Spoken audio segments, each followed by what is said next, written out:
Hello viewers, আজকে যেটা শিখবো ইলেকট্রিক কাজের যে মূল কাজটা, যে আমরা অনেক সময় কাজ করতে গিয়ে কিন্তু এইরকম একটা জয়েন্ট পাই যেখানে আমাদের আলাদা করে এক্সট্রা তার লাগাতে হয়।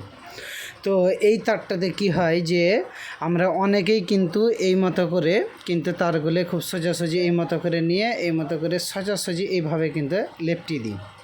এই মতো করে প্যাঁচ দেওয়ার পর কি হয় যে এই মতো করে টানলে কিন্তু আবার এটা এই মতো করে কিন্তু খুলে যায়, খুলে চলে আসে। তো আজকে যদি আমরা কোনো একটা জায়গাতে যদি জয়েন্ট মারতে হয় তাহলে ঠিক কিভাবে মারবো যে জায়গাতে হয়তো জয়েন্টটা মারলে যেন খুলে আসবে না, একটু টান পড়লেও যেন খুলে আসবে না, আজকে এই ভিডিওর মাধ্যমে কিন্তু শিখে নেব।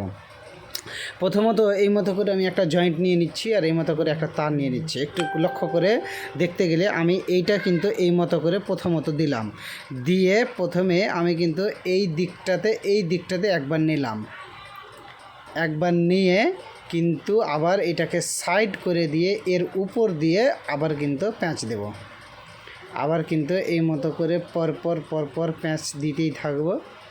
এই মতো করে যখন সম্পূর্ণ প্যাঁচটা দেওয়া হয়ে যাবে তখন দেখা যাবে যে আমরা যতই টানি না কেন এই মতো করে ঝিকটা মারলেও কিন্তু জয়েন্টটা খুলে আসছে না। তো এই মতো করে যদি আমরা জয়েন্ট মারি আর সেই জায়গাতে যদি আমরা ব্ল্যাক টেপ করে দিই তাহলে কিন্তু আমাদের জয়েন্টটা কোনো মতে যতই টান পড়ুক না কেন এই জয়েন্টটা কিন্তু খুলবে না। তো আমরা যদি এরপর থেকে যদি জয়েন্ট মারি তাহলে কিন্তু আমরা এই মতো করেই জয়েন্ট মারবো, যেহেতু আমাদের দূরের কোথাও লংজিভিটি তার থাকলে তাহলে কিন্তু আমরা এই মতো করে জয়েন্ট মেরে দিলে কিন্তু জয়েন্টটা আর খুলবে না। তো আজকের ভিডিওটা শুধু এই পর্যন্তই ছিল, এইটুকুটাই শেখানোর ছিল। তো ঠিক আছে, দেখা হচ্ছে আবার পরের ভিডিও নিয়ে।